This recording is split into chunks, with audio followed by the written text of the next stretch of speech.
চেনা ঢাকা চট্টগ্রাম মহাসড়কে অবৈধ থ্রি হুইলারের দৌরাত্ম। মহাসড়কের সাইনবোর্ড সিদ্দিরগঞ্জ, শিমরাইল, কাশপুর ও মদনপুর অংশে বিভিন্ন স্থানে দীর্ঘদিন ধরে অহরহ উল্টো পথে চলছে নানা ধরনের যানবাহন। উল্টো পথে আসা অটোরিকশা, মিশুক, ব্যাটারি চালিত রিকশা ও সিএনজি সহ থ্রি হুইলার যানবাহন চলাচল নিত্যদিনের চিত্র হয়ে দাঁড়িয়েছে। উল্টো পথে এসব অবৈধ যানবাহন চলাচল করায় একদিকে সড়ক দুর্ঘটনা ঘটছে, অন্যদিকে দূরপাল্লার যাত্রীবাহী বাসসহ নানা ধরনের দ্রুতগামী যানবাহন চলাচলে প্রতিবন্ধকতার সৃষ্টি হচ্ছে। আমি এই মুহূর্তে দাঁড়িয়ে যে জায়গাটিতে রয়েছি এটি হচ্ছে ঢাকা চট্টগ্রাম মহাসড়কের কাশপুর শীতলক্ষ্যা সেতু। আমি যদি আমার পিছন দিকটায় আপনাদের একটু দেখাতে চাই, দেখবেন যে কোনো নিয়মনীতি তোয়াক্কা না করে সড়ক দিয়ে উল্টো পথে নির্বিঘ্নে যানবাহন চলাচল করছে এসব অবৈধ থ্রি হুইলার। এতে দিন দিন ক্ষুব্ধ হচ্ছে দূরপাল্লার যাত্রী ও চালকরা। রোধ হচ্ছে না সড়ক দুর্ঘটনাও, ফলে দিন দিন প্রাণহানির সংখ্যা বাড়ছে। কিছুতেই থামছে না উল্টো পথে চলাচল। কাশপুর হাইওয়ে পুলিশকে ম্যানেজ করে একটি দালাল চক্রের মাধ্যমে মাসোহারা দিয়ে চলাচল করে বলে জানান কিছু অটোরিকশা ও সিএনজি চালকরা। হাইকোর্ট কর্তৃক তো 3 চাকা থ্রি হুইলার মহাসড়কে অবৈধ ঘোষণা করলেও দিব্যি দাবিয়ে বেড়াচ্ছে ঢাকা চট্টগ্রাম মহাসড়কের সাইনবোর্ড হতে মেঘনা পর্যন্ত অবৈধ যানবাহন। এসব অবৈধ যানবাহন প্রশাসনের বন্ধে প্রশাসনের ব্যর্থতা না সক্ষমতা রয়েছে, এটি নিয়ে জনমনে প্রশ্ন রয়েছে।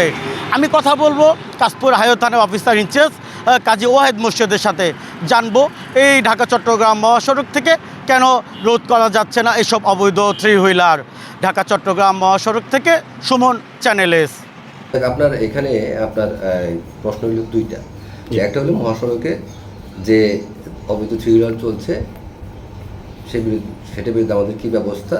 আরেকটা আপনার প্রশ্ন হলো যে এই পেছনে কিছু দালাল চক্র যারা বিভিন্ন পুলিশের নাম করে তারা এই মানে টাকা পয়সা লেনদেন করছে বলে আপনি যে বললেন আর কি। তো আমি একে একে প্রশ্নের উত্তরে আসি। প্রথমত হলো এখানে থ্রি হুইলার চলছে, উল্টো পথে চলছে, এটা এখন বাস্তব সত্য জিনিস।